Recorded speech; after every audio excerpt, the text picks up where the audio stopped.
Let's see if this is working. I got nothing coming out of the audio.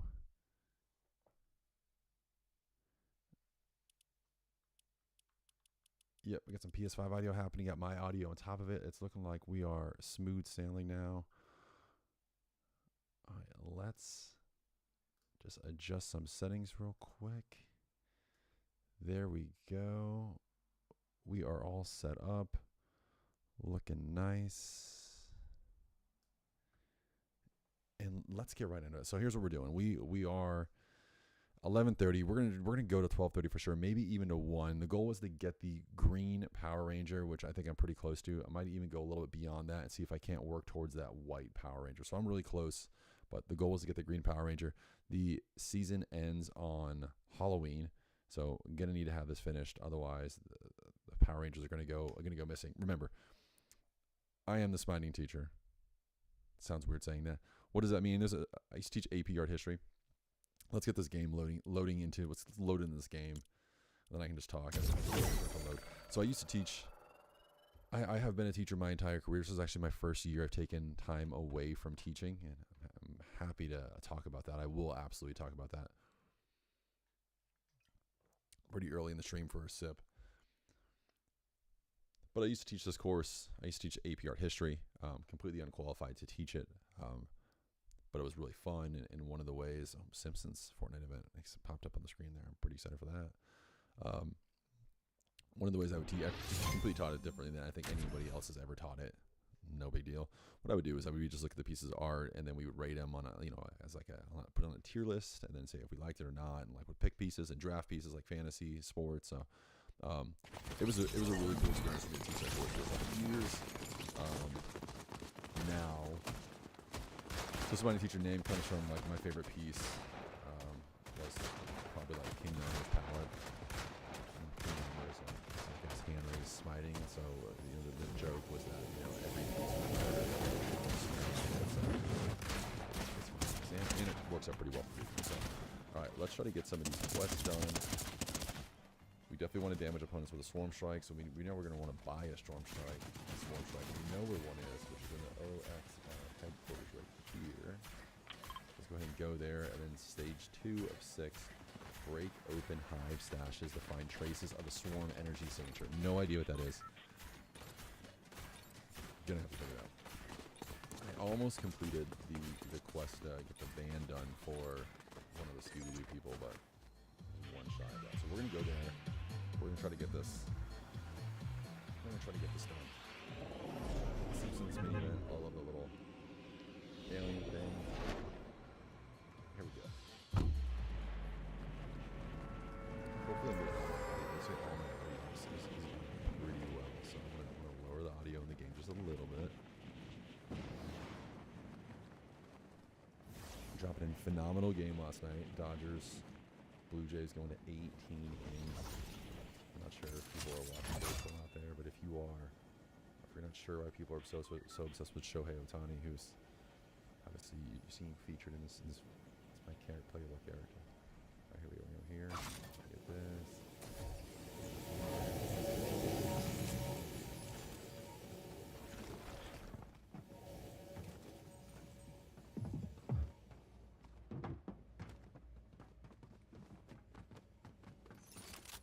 We got people all around us here.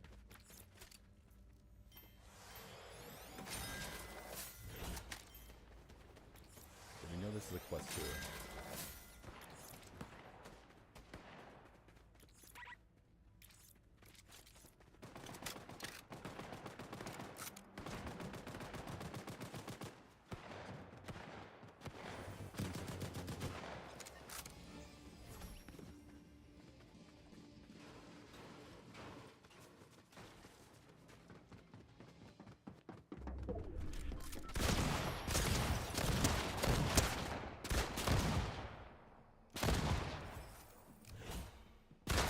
Oh my goodness.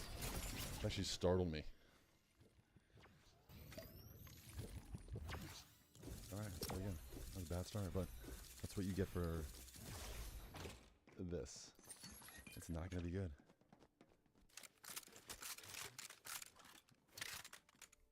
Couldn't even get one done.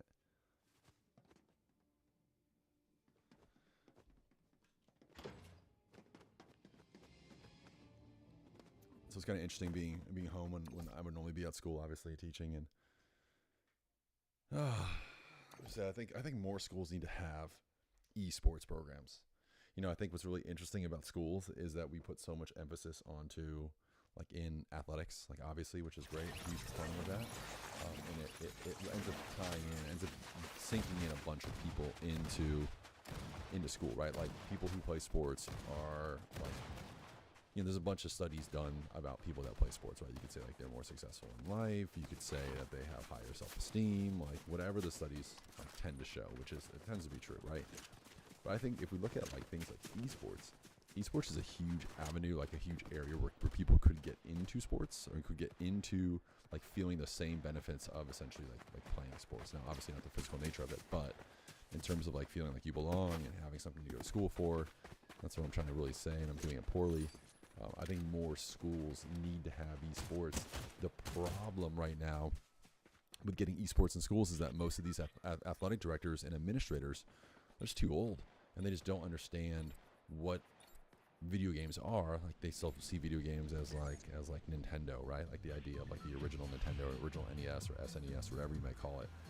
And they'll even call it like, they'll be like, you mean like Nintendo or like video games? It's like we're talking about something bigger. So, yeah, I mean it's been hard. I mean, I tried to create an esports team at my school, and the amount of obstacles and barriers going into it was like astronomical. And the other big one too. So not only are we dealing with administrators who don't understand what it is, so many schools have so many lawyers.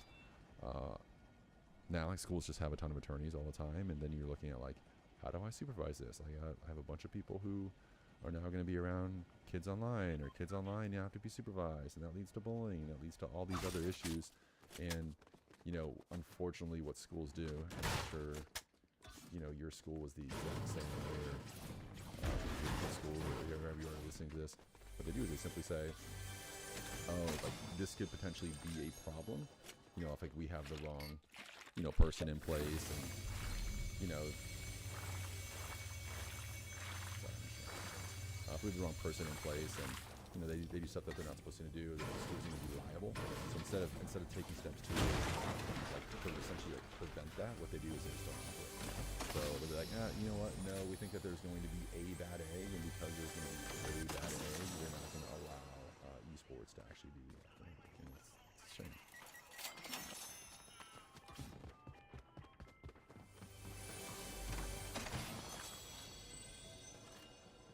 Okay, so so this is kind of what happens with me. I always end up, like, once I get a bunch of guns, then I'm really nervous to, like, drop guns.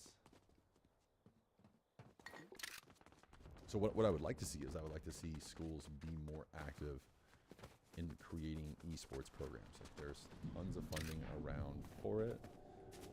There's a ton of interest. It's just, one, it's difficult to find teachers that want to do it, or staff it, or have the know-how to do it. Yeah, I mean those are like the huge issues with.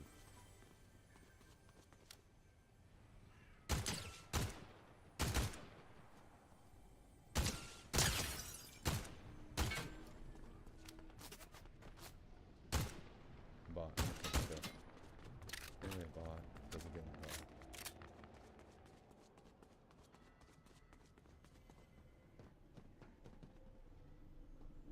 Are we gonna fight me? This is crazy if he fights me.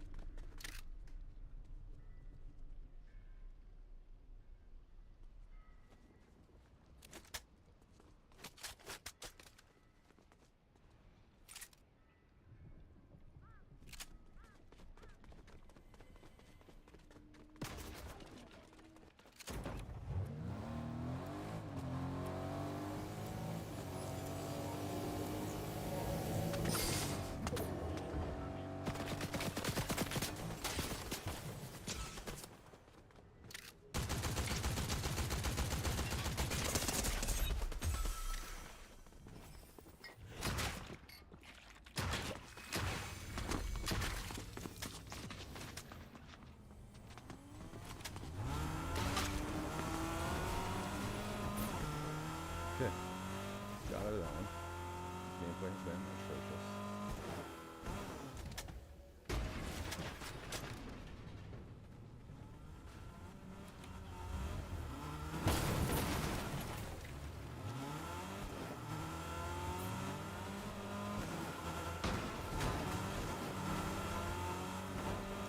So more schools essentially need esports programs.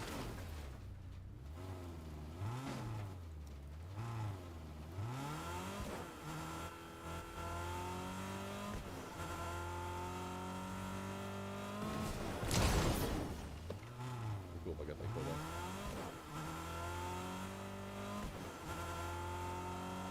And then pretty sick kill. I think I have the bridge. How many people is there?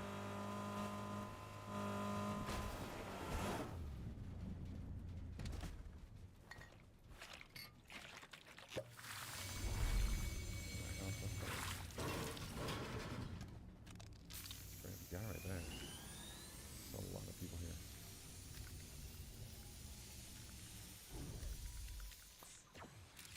Okay.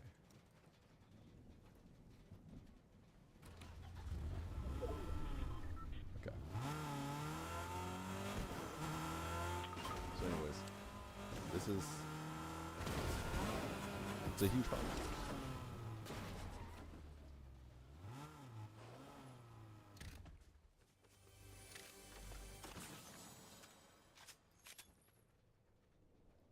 You don't want this. Yeah, dude, let's just do this. Let's do this one.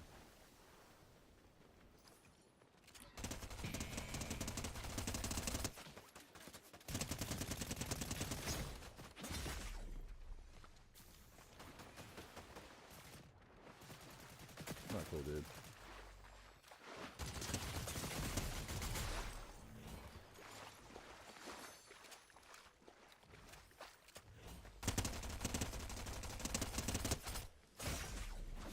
Okay.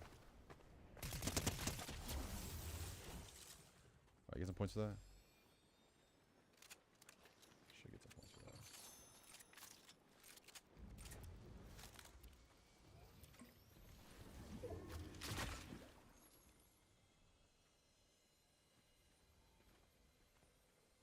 Okay, kind of got caught.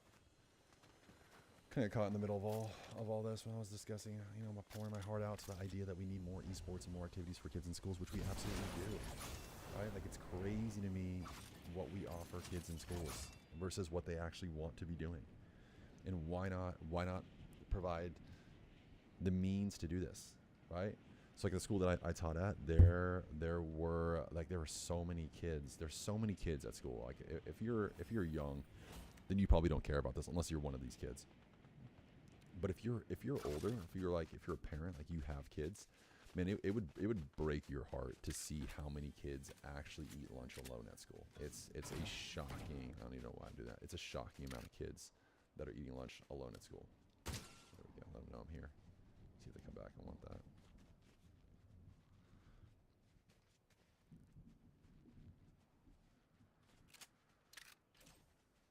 This guy has to be making a play somehow. Timmy. Is my play really dumb? Don't have enough ammo. But the amount of kids at school that eat lunch by themselves is just really high and honestly really unnecessary, right? Like, you're telling me that all these kids, like, nobody has, like, there's nothing, these kids don't have anything in common with each other. I mean, like, and so many of these kids play video games. I'm not saying, like, the kids that only play video games are the ones that are all alone eating lunch by themselves. But I am saying that there are so many common threads that unite kids together that they're not finding, and that schools honestly aren't doing a good job at putting these kids together. Video games is absolutely one of those things. So my school we ran a video game club, and it was a point to, like, every kid that we saw eating, like, lunch by themselves was like, hey, on Friday, like, this is the thing that we do. We're doing a video game club. Like, do you play anything? Do you have anything? And what you find is, like, most kids are, like, playing on their Switch or have a PC game that they're playing. And why not allow them access to feel like they belong and be a part of a team? Even kids that have, I taught so many kids that have, like, disabilities that would, like, maybe want to play sports, but just not have, like, the physical ability to play them. Wow, this is crazy. This is a crazy battle. Do I want a piece of this? That guy's got a huge machine gun? Yeah, we do.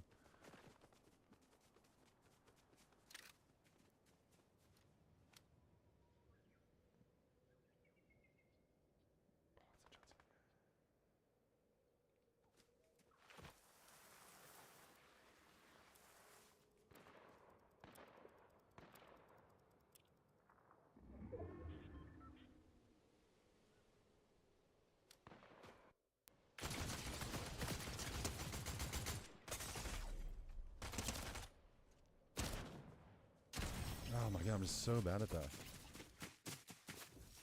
That's the guy that had me earlier. I really wanted to win that one. Really, really wanted to win that one.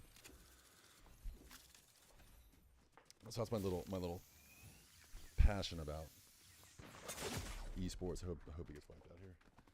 Truly hate this guy. Yes, sir. You know what's crazy though is I haven't seen a single. This is my first sniper rifle I've seen this season. I've never had one. I've never picked one up. This guy's outfit is phenomenal too.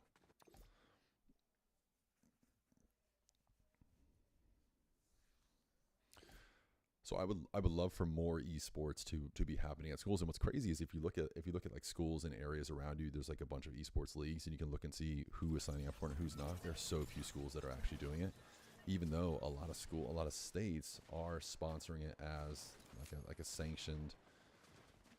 Like in Louisiana, it's a LHSAA sanctioned activity, so you could like get a varsity letter in esports, and the games.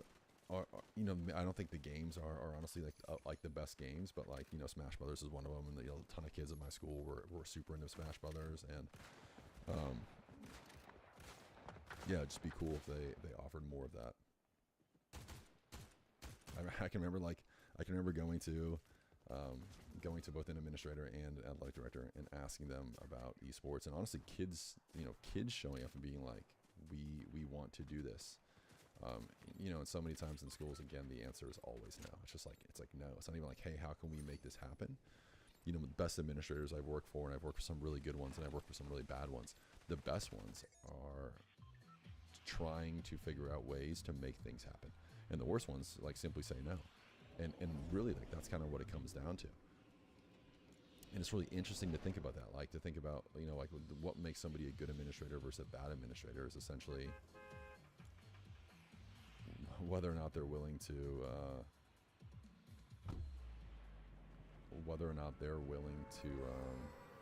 listen to new ideas and to expand their programs and essentially do new things that reach more kids. So, kind of shocking.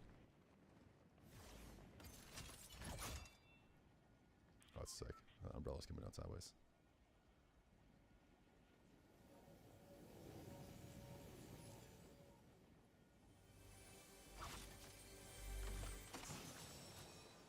Let's get on this. Would love to hit this guy a few times right here.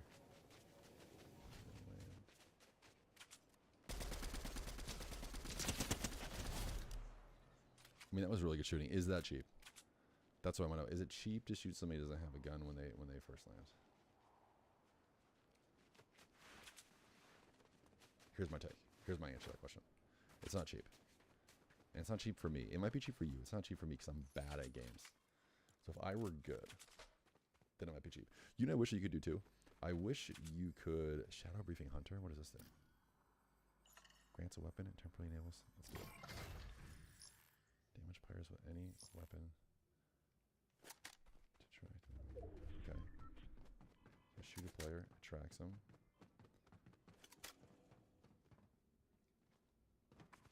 I wish you could remove bullets from a gun. So like that one AR that I had was 45 bullets. Mine right now had 45. I wish I could end up with more of those guns. More of those bullets. Ooh, yes sir. We'll take this. Got 4 ARs. Lovely.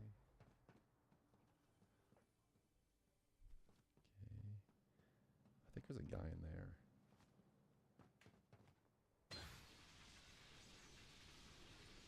Maybe not.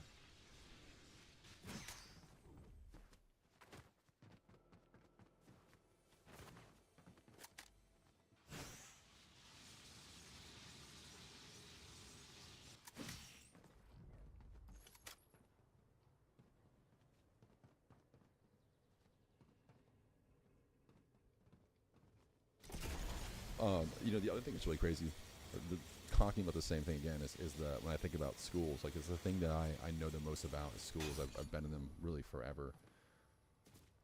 As a student, obviously, but then now as a teacher, and this is like my first time having not been in a school for a long period of time. you would just really be surprised about a lot of the things that occur in schools. Even like the best schools or whatever you want to call them, like you'd be really shocked. But I think the thing that's maybe surprises me the most is probably how little schools actually care, right? Like you think that schools would care about students and would care about the population, would care about kids, but in all honesty, they really don't. They largely serve themselves, and they're interested in, for individual people, largely interested in their own promotion as teachers into being administrators or whatever. There we got tracked. Okay, let's go. We got both track. Let's go.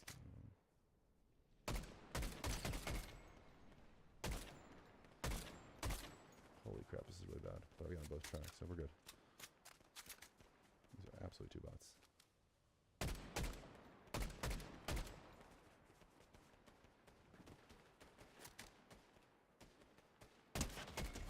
Got one, who's the other guy? Got him tracked. Oh, 277. Okay, so we need to hit one more guy.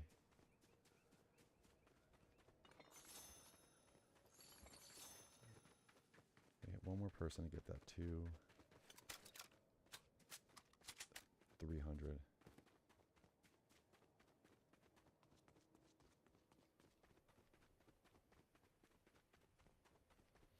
And what I mean by they don't care is like I think there are some teachers that are obviously really into like their contents, right?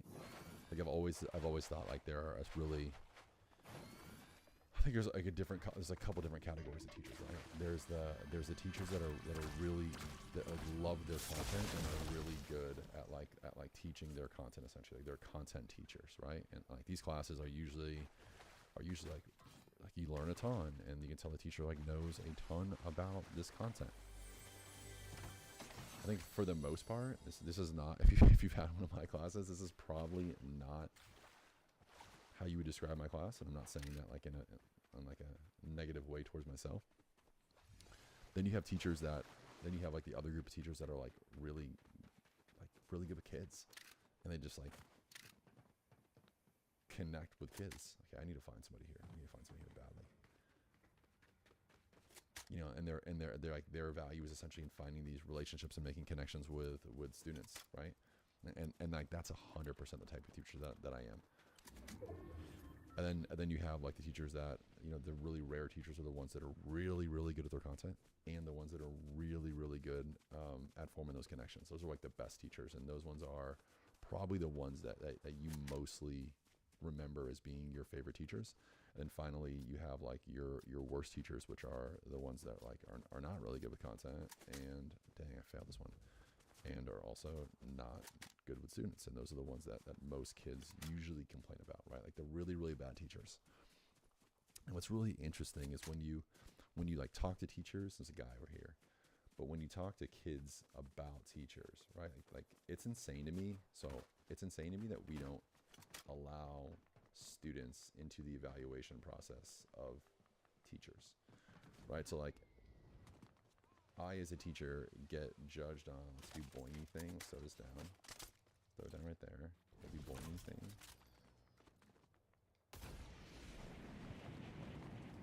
Begin some kind of atmosphere right there. Let's go. I as a teacher get judged on somebody coming in. You had that there? I kill her?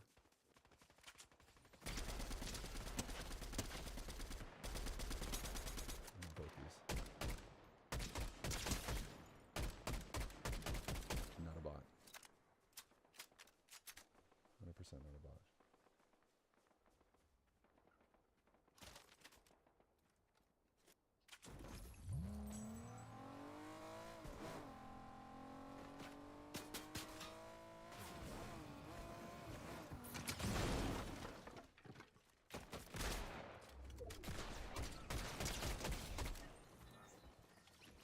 Really stupid play by me there.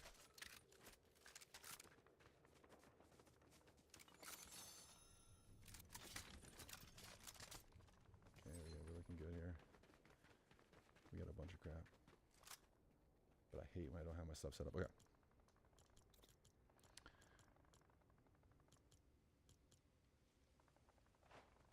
I know what's really interesting about teacher evaluations, and I've been a part of them a bunch of different times, right? So like one, you have to like evaluate yourself, right? It's like you evaluate yourself on a scale of like 1 to 4, and then once you, so at the start of the year, you rate yourself, right?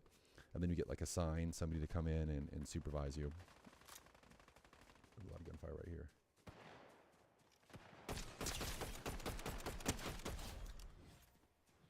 Did they kill each other at the exact same time, or somebody else jumped in there? I hate this place right here. So what's really interesting about this is that, so basically, start of the year, you get this sheet, and it rates you on everything. Like the amount of things it rates you on is insane, right? So it's like, you email parents, you make adequate lesson plans. I mean, there's so many categories to it. You are dressed in a professional manner, right? Which I always give myself the lowest score for, because I was literally wear a pair of shorts and a t-shirt. I mean, I would dress in athleisure every single day because that's what I was comfortable in, and that's kind of that's my style. But you have to rate yourself on all of these things. And then at the end of the year, you'd have to go back. Then the idea is that you are working towards those things. And at the end of the year, you go back and you rate yourself on all those things again. And oh my goodness, you've grown as a teacher now, because like you're self-evaluating yourself. But you also have somebody else come into your class. And the really interesting thing about this evaluation process, oops, where is this person?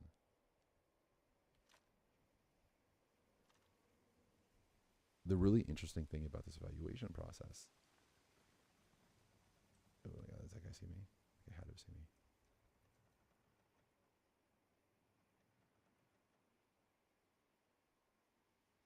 I don't like being this close. But the really interesting about this evaluation process now, for the third time me saying that, is they tell you ahead of time when they're going to come evaluate you.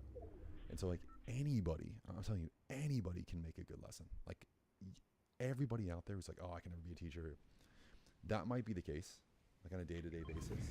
But like in terms of like getting a teaching job, you could absolutely make one good lesson plan that lasts half an hour or 25 minutes or 15 minutes of a hour and a half class, which is no joke. Or even if it's an hour and a half class, you can make one. Let's see if this guy wants to fight here.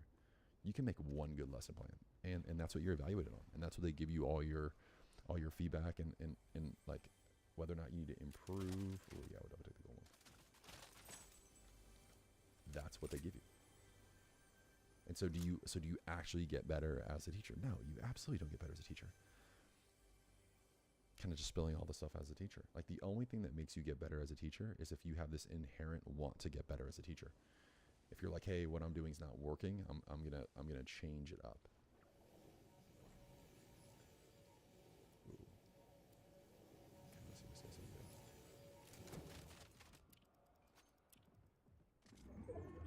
This guy drops him right here. We'll end on this. Okay.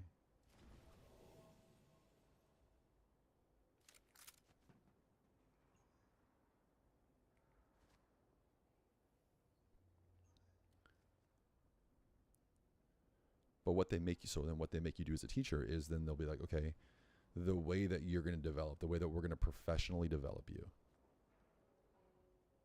is by paying somebody to come in from the outside who largely knows nothing about your organization, knows nothing about your students, may not have even been a teacher, may not have even been a good teacher. We're going to put on a workshop for you, and you're going to have to come in to that workshop when everybody else is off and all your kids are off and you have papers that need to be graded and all these things that need to be done. You want to get ahead, whatever it may be. Or maybe you just want a day off, right? Maybe you want a mental health day. And what we're going to do is we're going to make you sit through some stupid workshop. Oh, yes. We're going to make you sit through some stupid workshop about something that doesn't even, that you're not even going to, oh, shoot.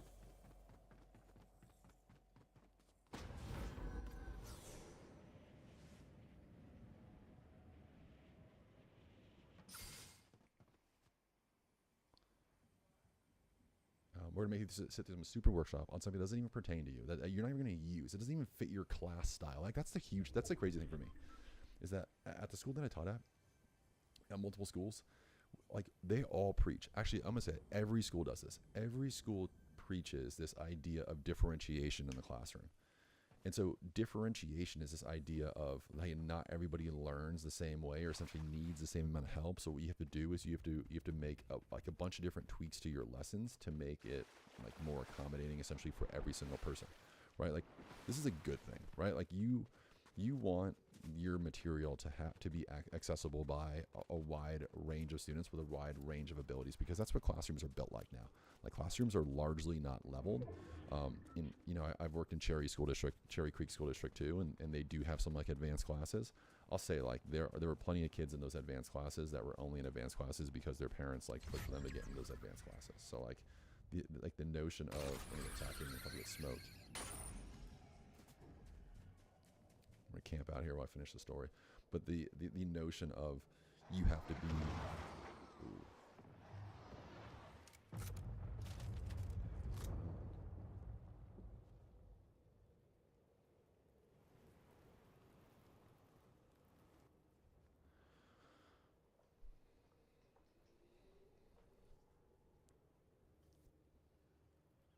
So talking about this idea of differentiation and sort of comparing it to like what they make teachers do. So then you have these people who, oh shoot, this guy was right. Like he didn't know my story.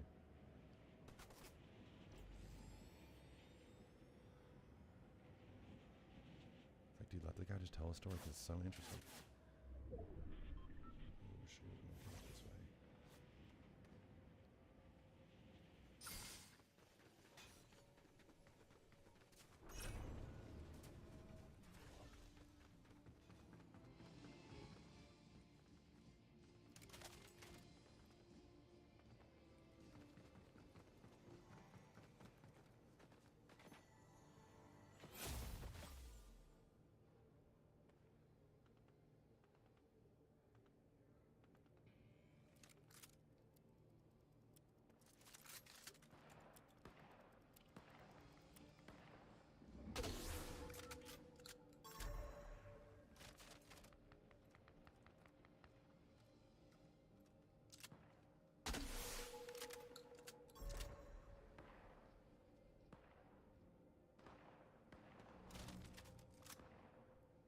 Okay, 9 people left.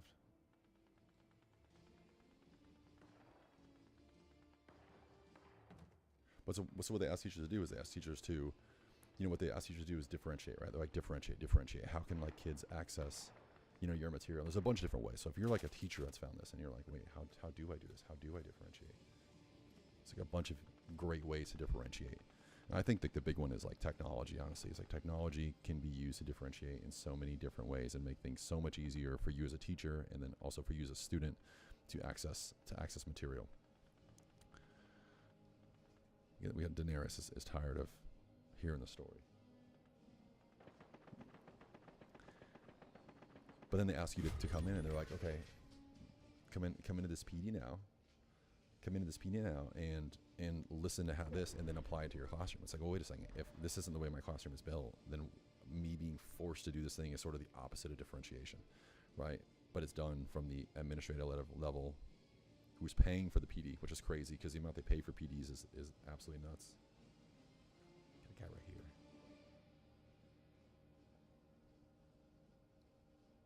The amount they pay for these PDs, where you could be doing other stuff, right?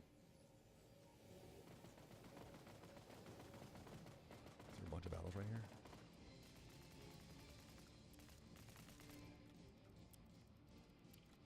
Dude right there. Wow, this is crazy. It's like my worst nightmare. You got Scream guy.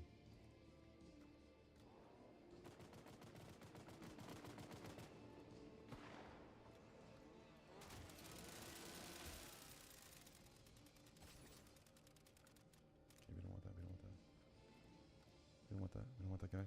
Gotta be smart here. Got 5 left. I'm kind of like a guy that's a win at the very end. Oh shit. Did he see me? I don't think he saw me. He definitely didn't see me. I don't think he saw me, did he?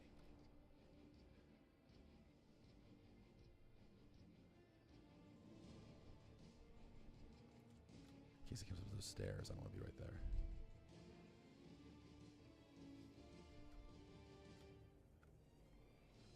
He's right there, okay.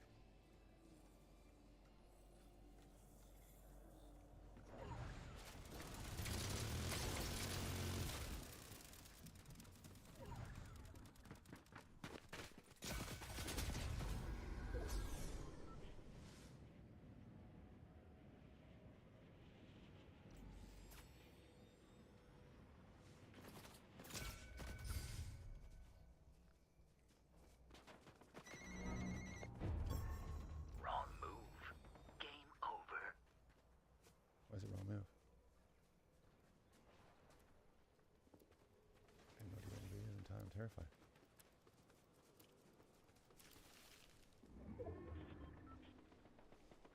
We can do a thing across the canyon, up top, and it opens.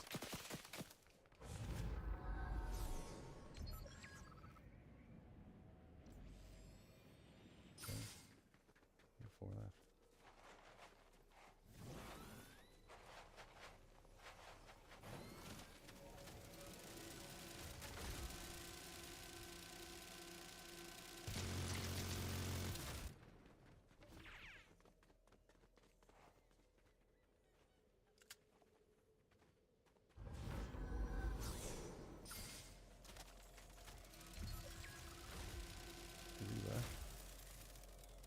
You okay? My heart's beating fast right now.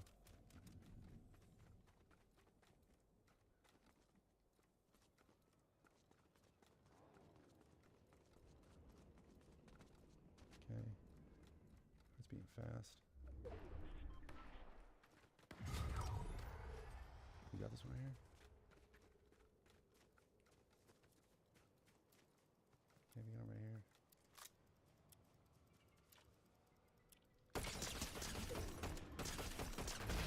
Boom! Yes, sir! On stream, gets the victory. That's what happens when we talk about teaching. I get fired up. Wow, that felt good. First win on stream. Heart rate right now is probably through the roof, like through the roof. Let me do a quick whoop check right now. See what my whoop fitness level is right now. Stress probably insane. Let's see. Heart rate right now is, yeah, it's pumping. It is pumping. Yep. Trying to get my heart rate now. It's not showing to me. Anyways, let's return to lobby. Let me finish talking about this thing about PDs and teaching, and this has been a big whirlwind, and I'm sure I'll talk about this again and again.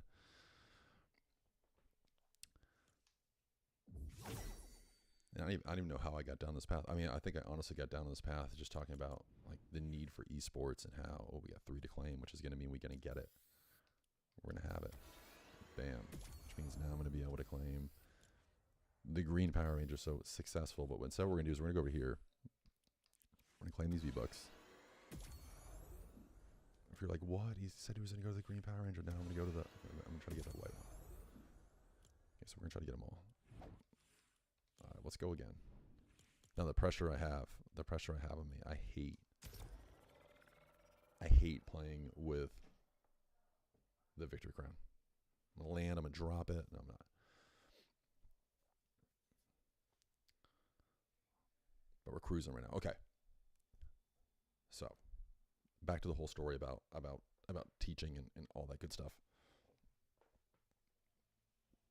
So they pay you. So on these days off, where kids are off and they're doing whatever, and people are always like, teacher, as a parent, you're like, wait, why do they have a day off? And now having been a teacher, when teachers get day off, I'm like, this is the worst day of the year for a teacher, right? Like those days that are off are horrific. And so for like me, what I would always do is, on those days that we had PD, I would always schedule like a golf practice or a baseball practice or a soccer practice, whatever sport I was coaching, we would always practice on that day.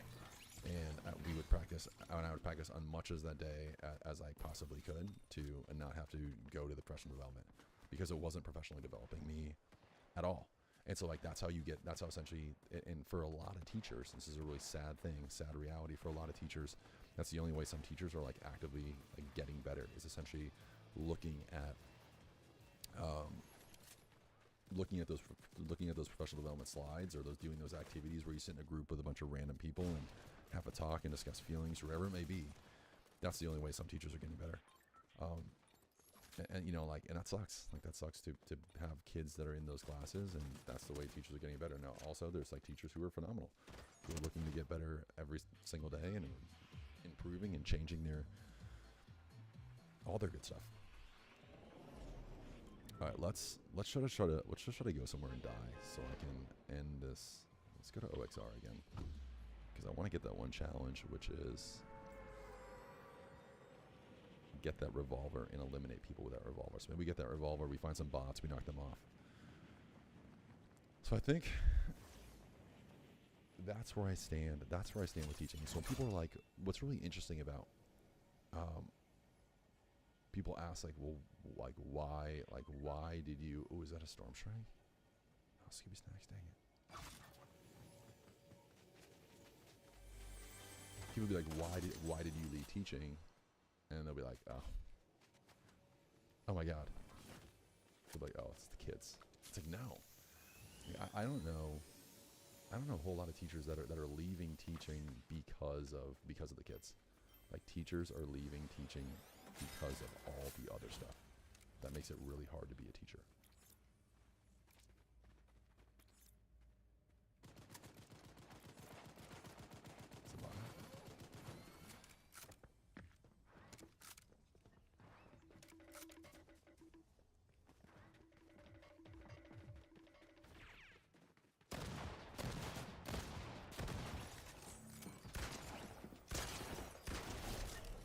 I needed that one because I needed that a limb with that one.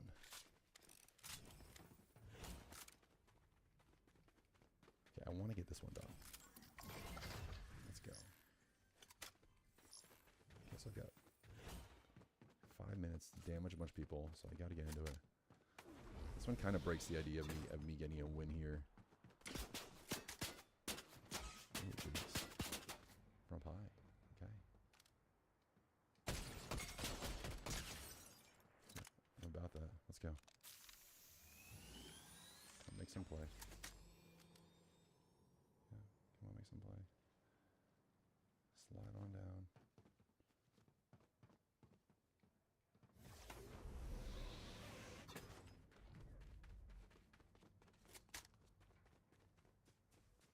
Is it gone now?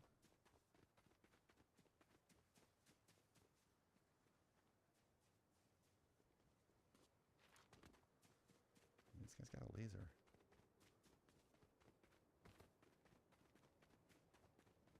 He's in the house and toast.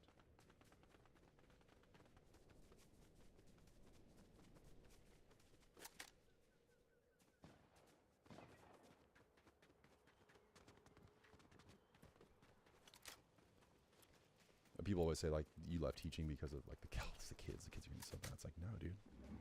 It's not getting bad. It's crazy.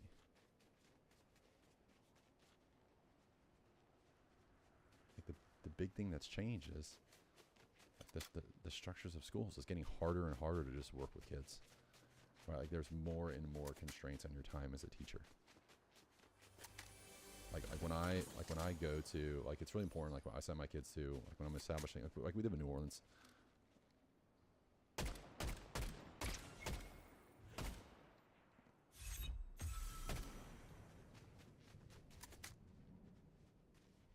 We live in New Orleans, and so we have a different,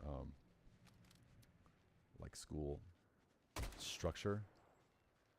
So you go top there. And so you have a ton of choice in, like, where you send your kid to school. And it's like a huge stress, because you're like, I gotta send my kid to school. I gotta figure out, like, what's the right school for my kid. All this stuff.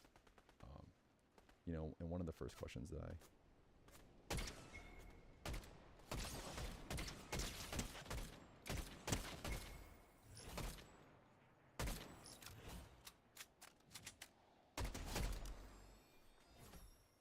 one of the first questions I always ask, is this guy gonna push me? this is a great question to ask. Like if you're a parent and you're thinking about sending your kid to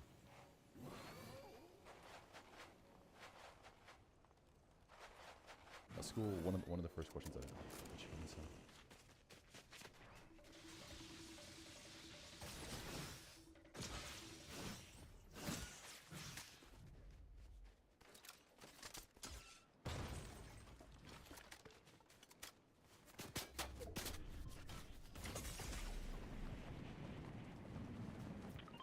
One of the first questions I'd always ask is like, what other duties do you have as a teacher, right?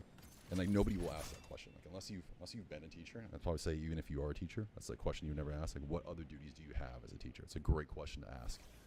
And what that's going to do is that's going to determine like what other constraints does the teacher have on their time, right? The more constraints that a teacher has on their time, usually the grumpier they are, usually the less effective they are in the classroom. Like just it's simple. Like if you have a finite amount of time.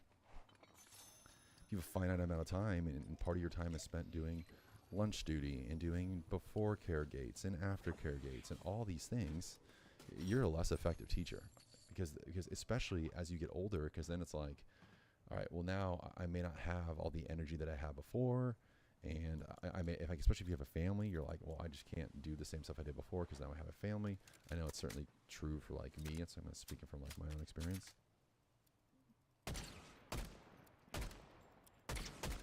Laser, see if we can laser this guy. Laser.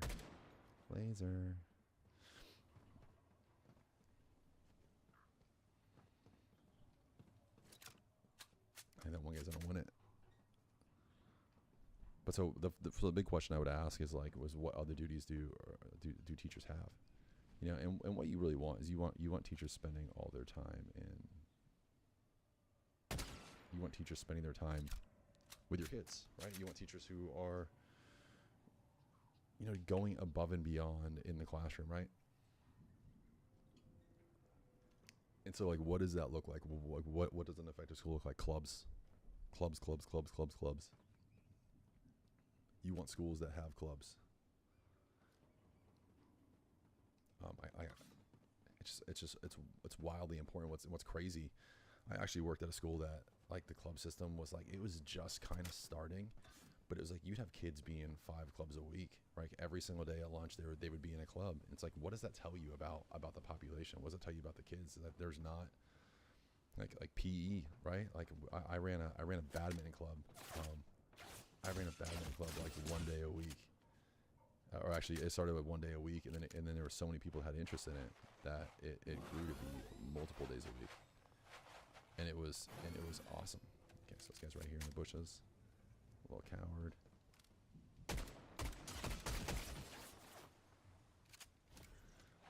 I'm not gonna lie, this guy's kind of pissing me off. Hiding in a bush.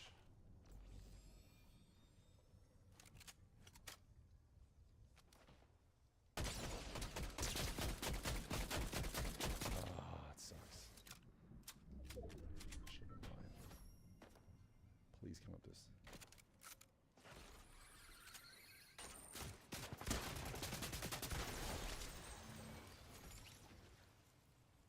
Yes, sir. He's still in that bush.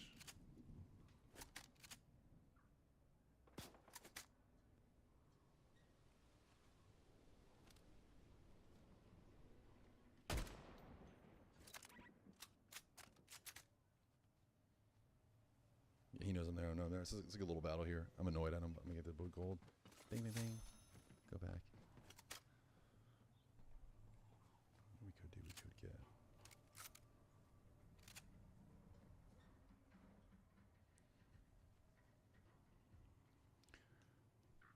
But clubs, good teachers, I think, are ones that are in charge of clubs that donate even more of their time. And then, like, that's what's crazy, right? Is like you have teachers who all day work, and then at lunch, like for me, not bragging about what I do or what I did.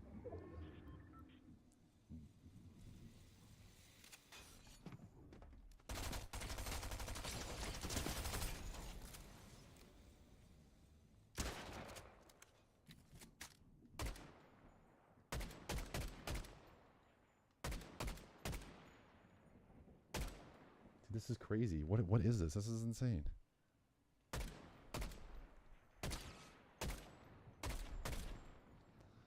was nuts. That was beyond nuts. That was beyond nuts. And that's for me where Fortnite gets a little bit crazy. Like, what could he have possibly... Ooh.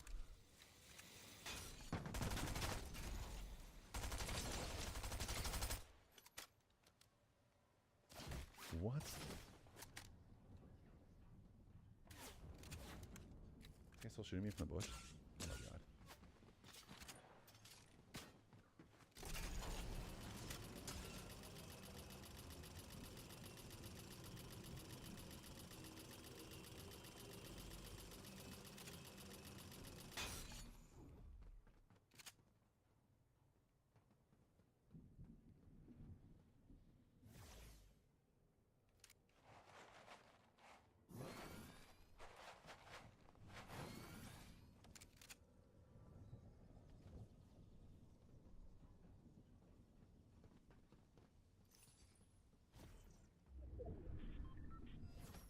Okay, so anyways, like I was saying, like a typical, it's like to give you an idea of why I left the classroom and why I think a lot of teachers leave the classroom. I think in some, dude, I already stuck right in the middle.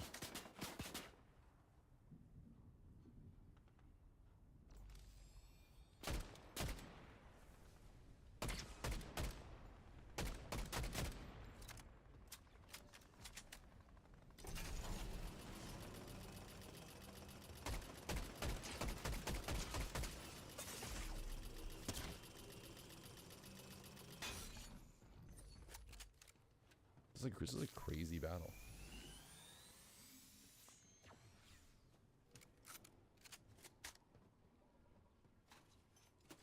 I just want to know who the guy was that was in that bush.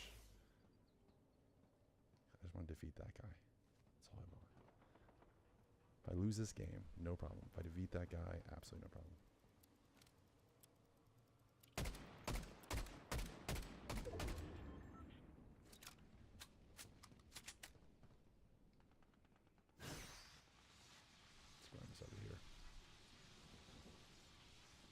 Okay, my weekly schedule as a teacher, right? So first of all, I taught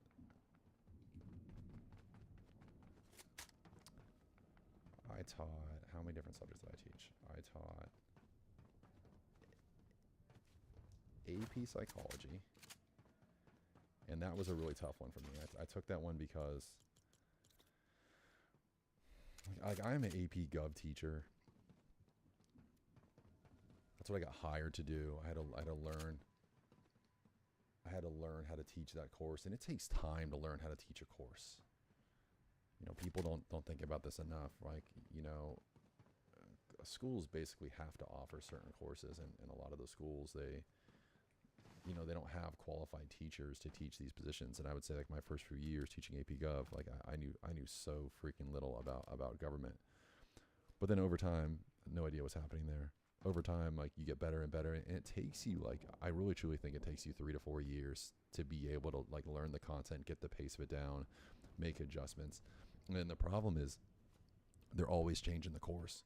So every so many years that they might do like a course redesign, and then you're like, okay, wow, here's the new stuff. Like, we're not gonna talk about this. We're gonna talk about this instead. We're gonna go deeper here. Like AP government used to have a ton of Supreme Court cases. Now it only has 15, and then now it only has 14 because they got rid of one of those. And so the courses are always changing and evolving, and that means, like, as a teacher, you're essentially always potentially having some new content, or you have to learn new ways to teach content, which, you know, means that, like, you gotta figure stuff out. Like, that's what you're getting paid to do. It's kind of like, it's your job, and not concerned with that. But for me, I took on AP psychology because I thought it was like a worthy course to teach, and especially, like, being a parent, like, man, I think everybody should have to learn. I think everybody should have to teach AP psychology. This is close. Does this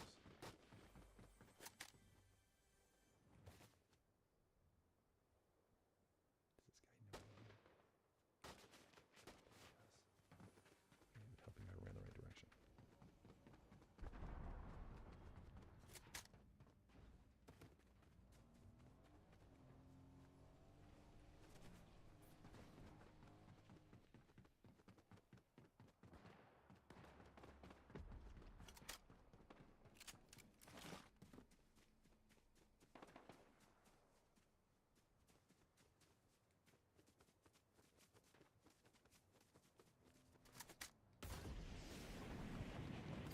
So for me, like the AP psychology, I was like, I'm absolutely gonna take this on. I think everybody should have to teach this course, or should have to, like, that wants to be a parent should go through this course. I mean, I learned so much about parenting.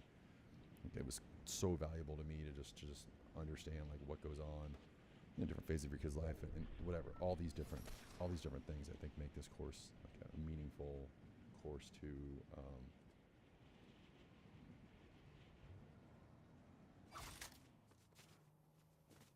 make this course a meaningful course to teach. And I've also found like if you're really into courses, like if you like it as a teacher, then you know you're gonna do a good job at it. If you're not really into it, and I've definitely been guilty of this in the past. If you're not really into it, you know it's gonna be a pretty bad class. Like you know it's gonna be a bad class. Like learning wise, it's gonna be a bad class. In terms of just like.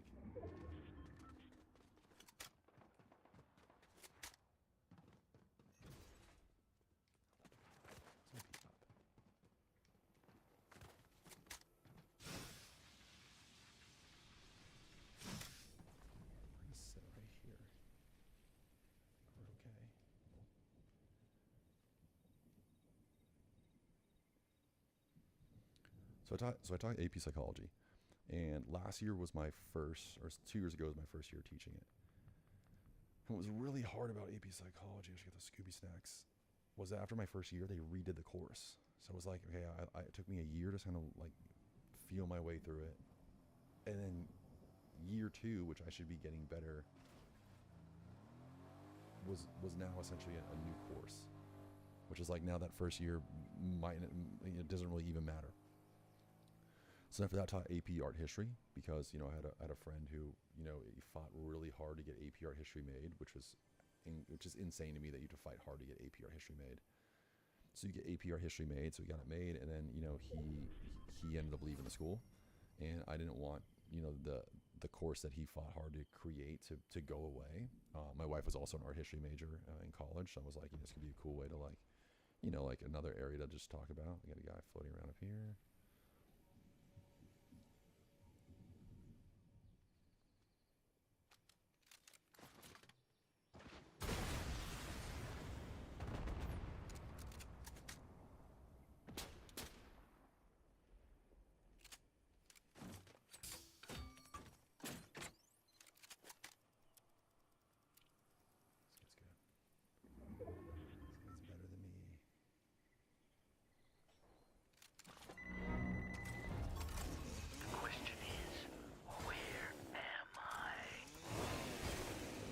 That I hate.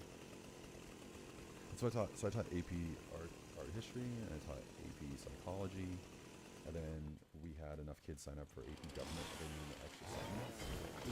I'll take it. I'll go ahead and take on it.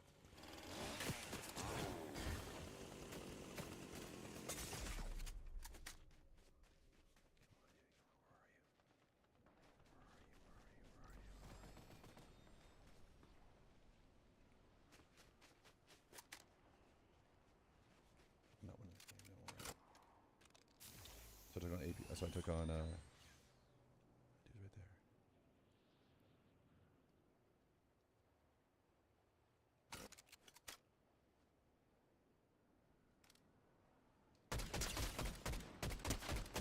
That's fine.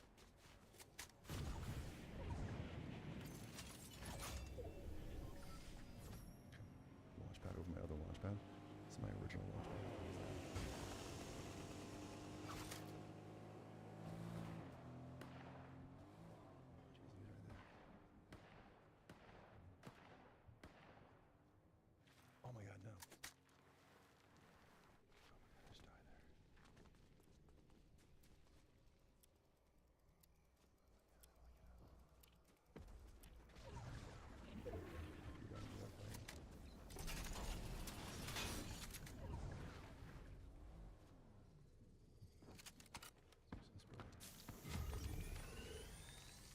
Been a pretty kind of a crazy outcome for how poorly I played this game.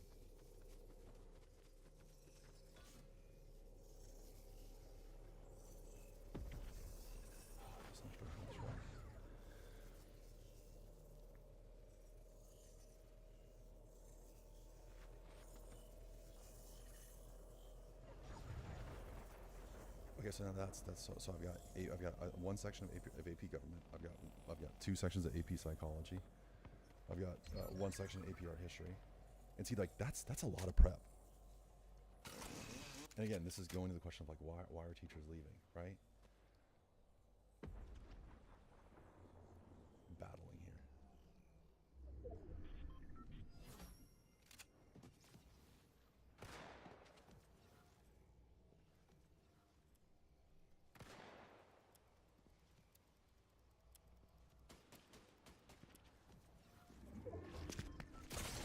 Oh, what a loser. That guy's a loser. No, that was good.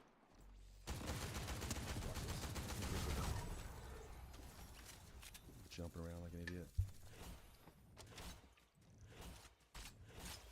Fortnite idiot jumpers. Of course that guy's gonna get the win. The insane lobby. Yeah, let's go again. Alright, so this is my going over my schedule for the week. So I had AP psychology twice. I had 1 art history. And then what ended up happening with art history was because of kids needing art credits. This is so stupid in so many different ways. AP art history counts as an art credit, but like art history doesn't count as an art credit. It counts as a arts elective, or it doesn't count. It counts as a history elective, which makes no sense to me at all. So in order for for these kids to get what they needed from the school to graduate, not from the state, but from the school had like individual requirements. Then kids had to be labeled as like AP art history. So now, even though it was an art history course, it was an AP art history course. Now other kids needed to be a regular art history course and not AP art history. So now, well, it doesn't create that much more prep, but it is more prep. Then you have AP psychology, right? And then we have AP government, AP psychology, and we have AP art history, we have art history. And then now we have my fun elective, which is history through film, and that's like my favorite course. That's a course that I created to make school like more fun for kids and make it like more of a fun elective. Like everybody's gonna get an A, even though I have given kid like C's in it in the past or D's because of just not completing work or doing anything. But so I have all these courses now, and that's a ton of prep. But then on top of that, you have now this need of clubs, right? And so what we did was we like at lunchtime is when clubs happened. So Monday I had to do lunch duty, so I had to go to the field. I had to go to the football field, sit in the middle of the football field, supervise lunch, right? So that's like a wasted day for me because I can't sponsor a club because I have to like monitor kids on like a football field. I don't even know where I'm going. It's going down. Let's just go to here, whatever. No, let's go. Yeah, let's just go to here, whatever. So to monitor kids in this field, it's a wasted day for me.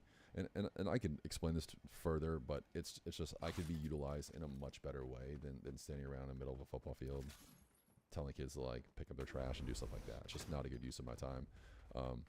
But for other teachers, it would be a good use of their time because they don't do anything. They don't have kids around them, and that's fine, right? Like that's totally okay. It's their lunchtime, right? You don't need to have kids around you all the time, but then who runs the clubs? Like if teachers are the ones that supervise the clubs, if you don't have teachers around, then you can't run clubs. So then Tuesday was chess club. So I would sponsor chess club in my room, so kids would come to my room and play chess, and like that was cool, and kids were really into it. And then then Wednesday was badminton club, or sorry, Wednesday was my social studies department meeting. So I had to give up my lunch to go to social studies department meeting, and it was the dumbest thing ever. It was the dumbest thing ever, completely unnecessarily. It wasn't needed, gained nothing from it, like nothing from it at all. And essentially what it was somebody who had been promoted to a job was now assigning the departments to do this extra work because I don't know, like it made them look like, okay, well, if I have this job, oops.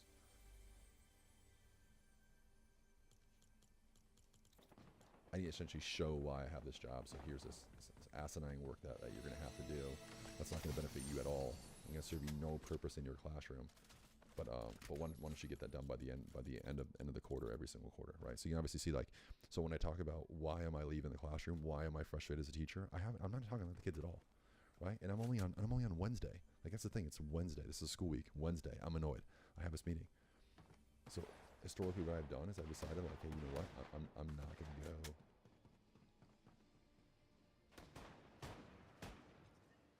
Some shotties.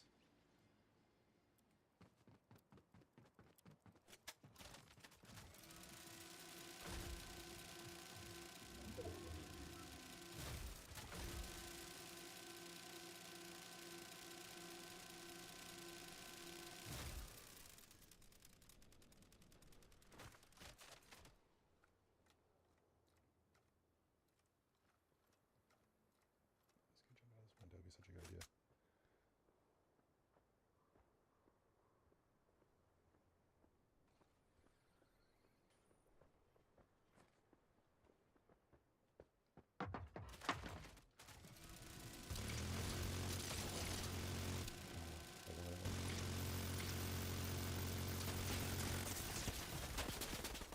Holy crap.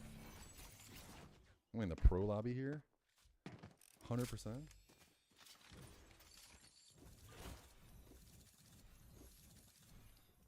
Let's go again. I'm annoyed.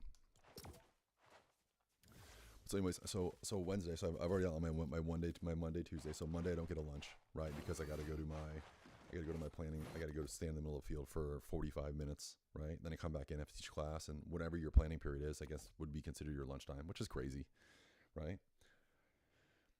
Tuesday, I host a club, so I'm in my room with kids that are playing chess or whatever, you know. And my classroom is, like, always open, really. Like, my classroom is never closed. I'm not one of those teachers that, like, closes the door and is like, go away, this is my lunchtime. Like, that's not my style. And honestly, I kind of feel like those kind of people.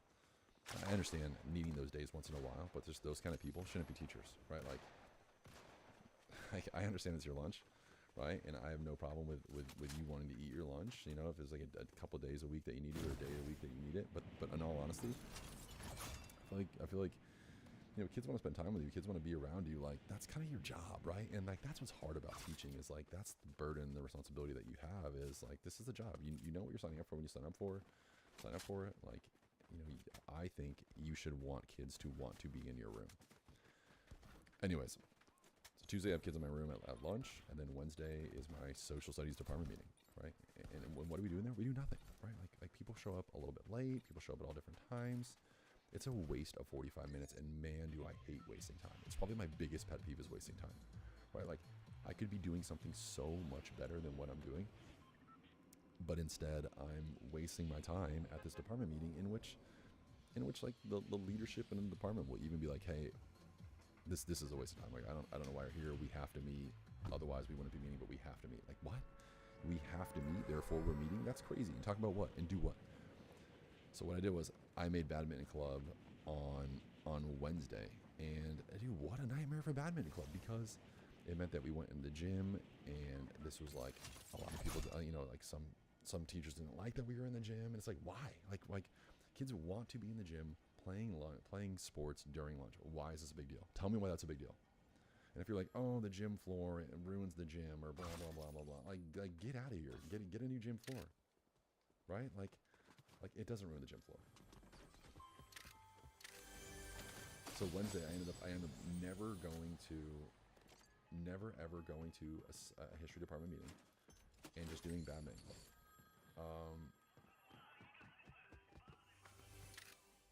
And I don't see what the big deal in that is, right? Like, ever. I really don't see what the big deal is. So I would never go. And that was Wednesday, and then Thursday, dude, I've never got somebody with this. I want to get somebody with this. Thursday was the original badminton club day. So Thursday is badminton club. So Wednesday, Thursday, badminton club, and then Friday was video game club. Now, here's the crazy thing about Fridays, is that Fridays we had kids got to start late, which is wonderful. School starting later, so it's great for kids. But faculty had to be there at 8 o'clock. And then at 8 o'clock, you had to go to a meeting, a big staff meeting, and talk about who knows what. Oh, actually, you know what? Here's how our staff meetings open, and I think you'll enjoy this. They open with shout outs and like clapping and hooray. And it's like, dude, it's Friday morning, 8 o'clock. It's the end of the week. Like, what are we doing? Why are we doing clapping and shout outs? And like, let's get this thing over with. And the worst part about it is sometimes they would get you there at 8 o'clock. You'd be like, oh, we're just gonna have like a little like quick shout outs, give you a quick announcement, then you'll be out by 8:10. It's like, well, wait a second, 8:10. Kids aren't coming into my class until 9. What is this guy shooting from? Ooh, he's going up in the air. Okay. Where are they going? Kids aren't going into class until 9. So now 50 minutes, so I gotta be here. So I busted my butt to get my kids to school to do all this other crap. Okay, where's this guy? This guy's trying to get cute with me.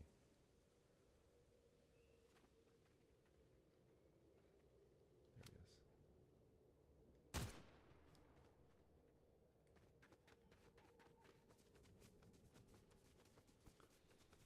he is. So that's my week. Then Friday at lunch was video game club, and Friday at lunch was amazing. So we do video game club at lunch on Friday. I see the guy right there. This is wonderful.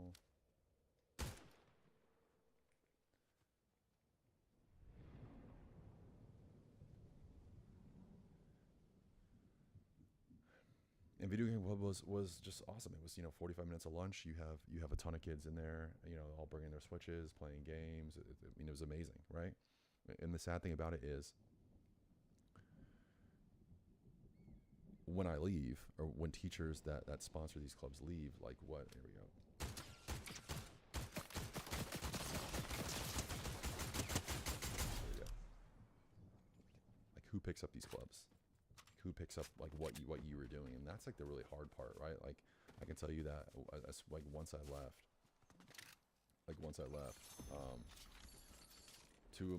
two of my classes, or one of my classes, got picked up by somebody else. History through film got picked up. Art history got dropped, which is insane to me that a school that prides itself on being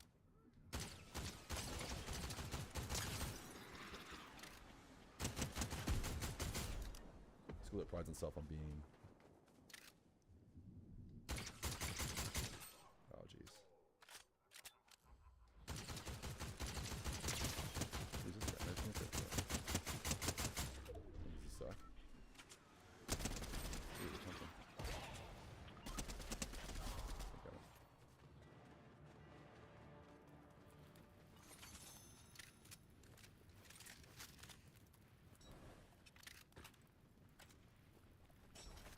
Do I want to get now? But what I'm saying is, school should be offering.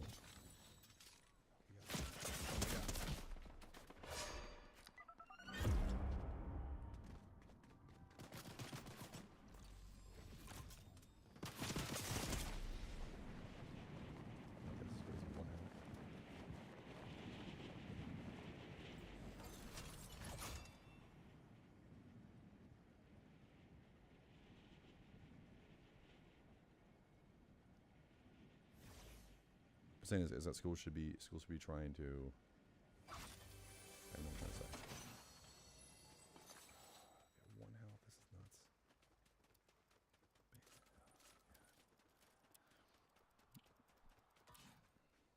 Holy crap.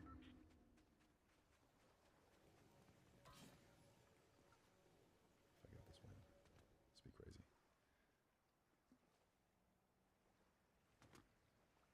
Oh, we're just gonna go. Whatever, we're gonna die. It's fine. The question is, when I die, is somebody gonna laser me the first shot, or is he gonna take a couple shots to hit me? Bandages.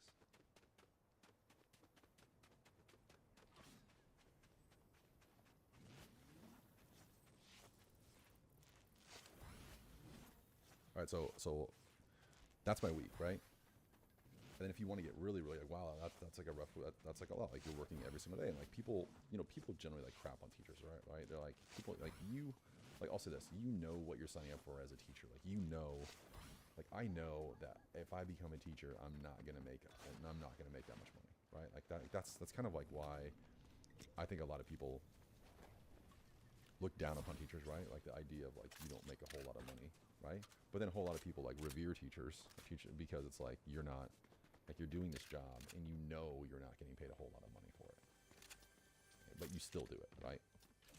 And I think that's the hard part. Like that's the really hard part being a teacher is like, I'm doing this job, but like, who else in my department is, right? Like who else, like as a teacher, if I'm doing, oh shoot. Oh, I got to use this.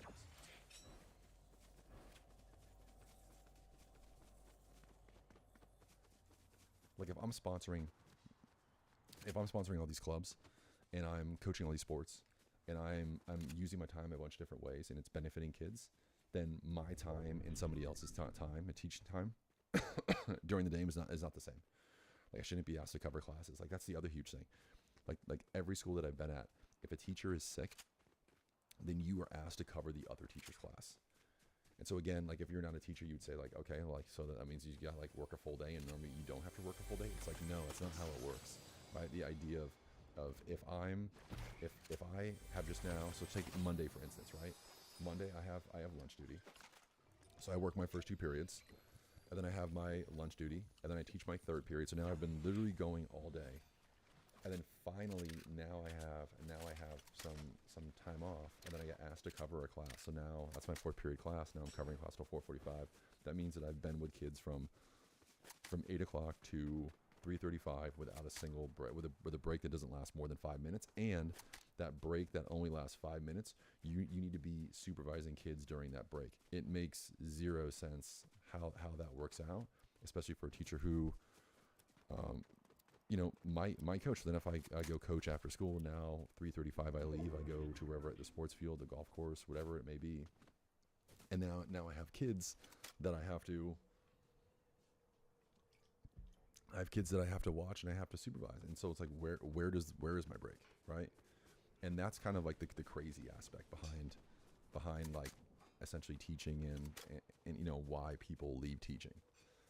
It has a ton to do with like the valuation of your time and how it's not, you know, it's not the kids though. So that's my day. And then let's talk about this. Let's talk about like if you want to go to the bathroom, right? So like you have your first period class, you want to go to the bathroom, you can't, like the days of you being able to leave kids in a class by themselves at any age, gone. Like schools are completely liable for anything that you do as a teacher, and they make that beware. So you gotta like knock on the classroom next to you and say, hey, can you cover me? I gotta go to the bathroom real fast, right? And then if that person's teaching a lesson, now they're covering your class, and now their lesson's disturbed because, you know, they're half in yours, half in theirs. It's nuts. It's a terrible setup. And it's this system that essentially wears you down. I hate saying that. It makes me sound like, I don't know what it makes me sound like, but it makes you sound like, I don't know. But it's a system that it's kind of broken in terms of, well, do teachers be able to go to the bathroom? You need to go to the bathroom. Like, what kind of damage does that do to your body? A bunch of stuff. So that's the big spiel on why teachers are leaving.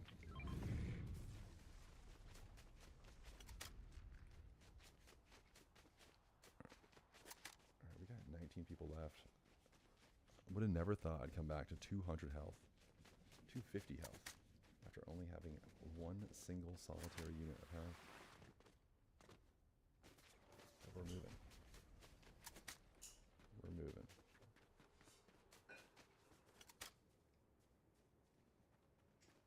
Jumping down here, no fall damage. Yes, sir.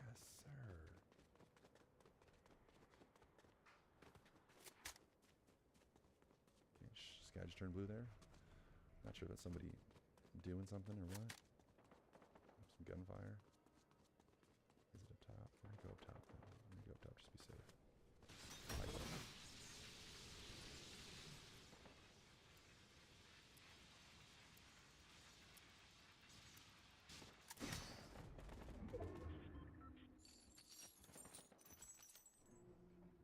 Okay, get him right there.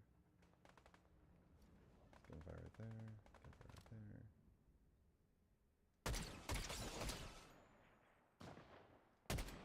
Oh, I would like to have that one.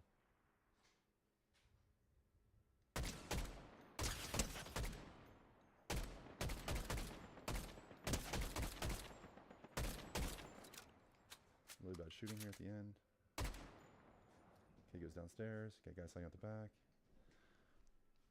A bunch of different movements.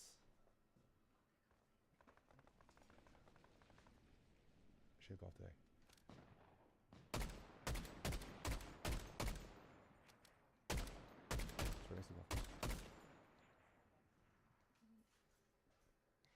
Okay, we got 15 people left.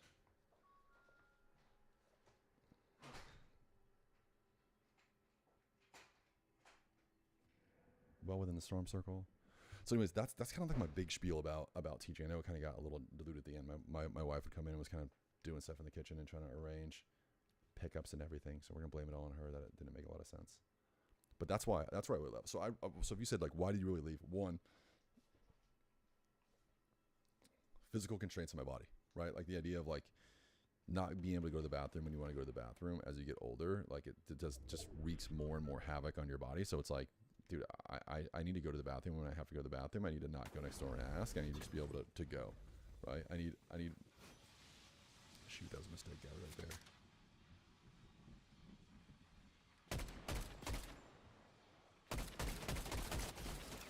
Come on, dude, come on.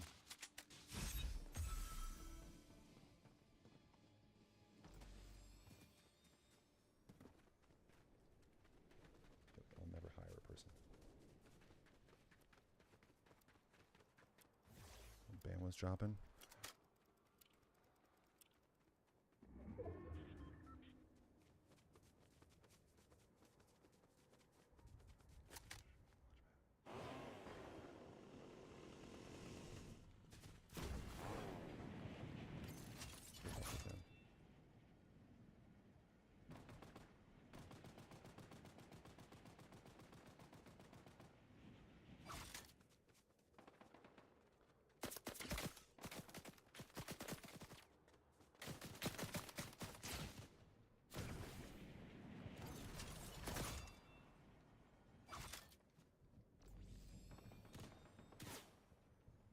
Guy. Where's this dude? Was anybody seeing me? This is crazy.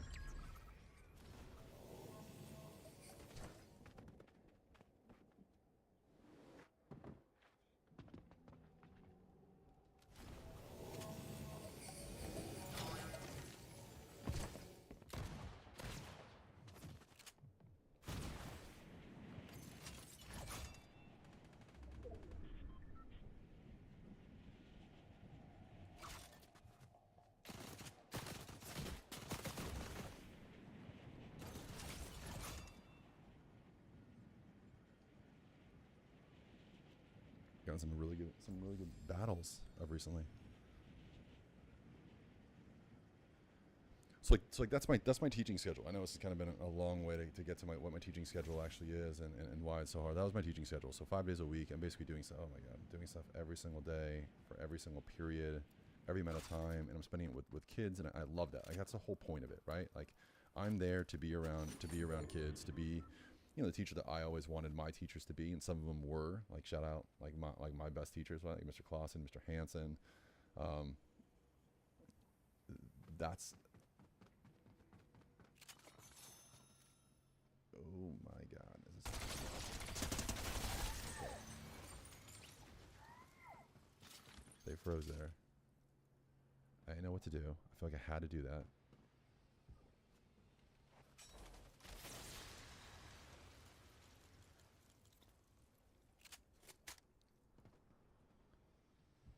But that's why I left. And so like right now what I'm trying to do is I'm trying to just get to work with kids and not have to do all the other stuff that comes with it, right? It's almost like they hold you hostage as a teacher to just get to work with kids.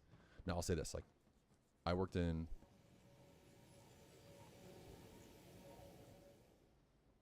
the Cherry Creek School District for a year. And it was awesome. And it was awesome on so many different levels. It was just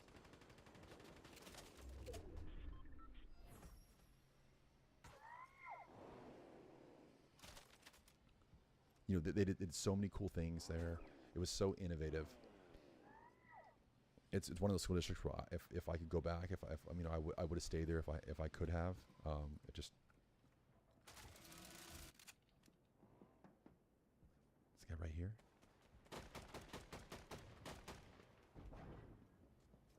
This guy comes right here. I'm gonna open that phone.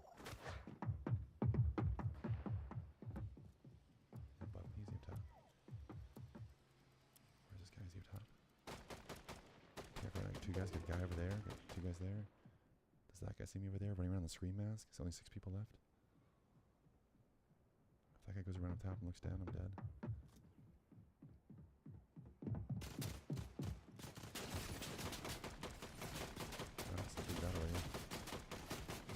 I'm scared.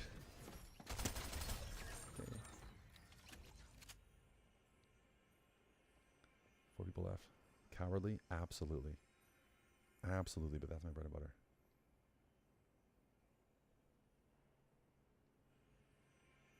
I'm hiding. I'm scared. I'm scared. I'm picking it up. I'm picking up the feet ground. Let's go.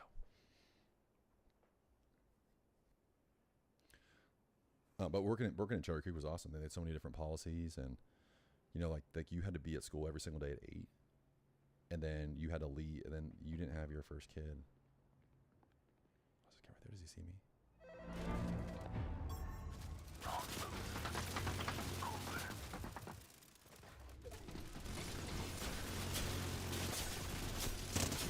Come on. Like, that's crazy to me. That's crazy how that didn't work out.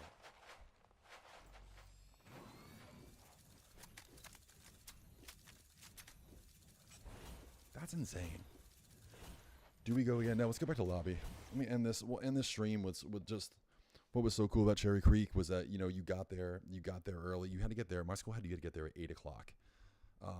But kids didn't come into your classroom until 8:55. So you had to be there for an hour before, and like that, just being there an hour before, like when you're a teacher and you have to get there school early, it was awesome, because then you're just there and you just get to like work in your room and you get to get stuff set up, and they had so many copies, and you got to do all these awesome things in your class and get ready for the day. It was just such a good idea. And I can remember getting there, or getting there at normal time, like 8 o'clock, get there by 7:55, 7:45,